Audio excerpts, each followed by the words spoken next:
Hello mga kapantalan! Narito tayo ngayon sa Batangas Port. Mas pinaganda, mas pinalawak, at mas modernong Batangas Port. Tara na! Pasyal tayo sa Batangas Passenger Terminal. Sa entrance pa lamang ng Batangas Passenger Terminal, dama mo na ang ginhawa hatid ng pasilidad. May pushcart para sa may mga malalaking bagahe. Meron ding nakaabang na electric vehicles para sa mga buntis, senior citizen at persons with disability. Maaari itong maghatid ng mga pasahero sa malawak na lounge kung saan sila pwedeng maghintay sa kanilang mga biyahe. Meron ding malasakit help desk kung saan nakaantabay ang mga kawani ng PPA para alalayan ang mga pasaherong nangangailangan ng assistance.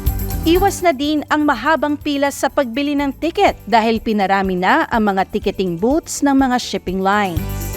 At kapag meron ka ng vessel ticket at nakapagbayad na rin ng terminal fee, pwede ka nang pumasok sa malawak na passenger lounge.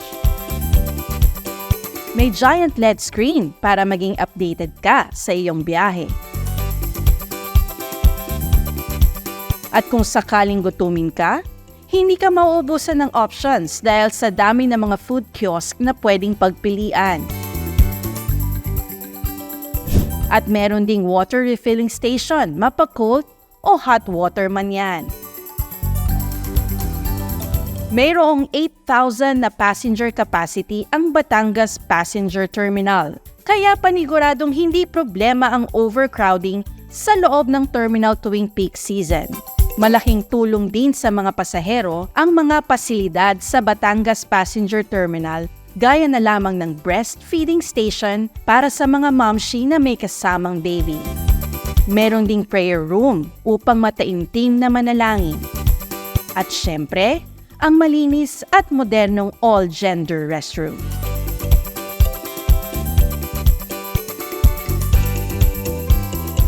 O diba, mas gaganahan kang pumasyal dito kasama ang inyong pamilya, kabarkada o kahit kasintahan sa mas pinaganda, mas pinalawak at mas modernong Batangas Passenger Terminal.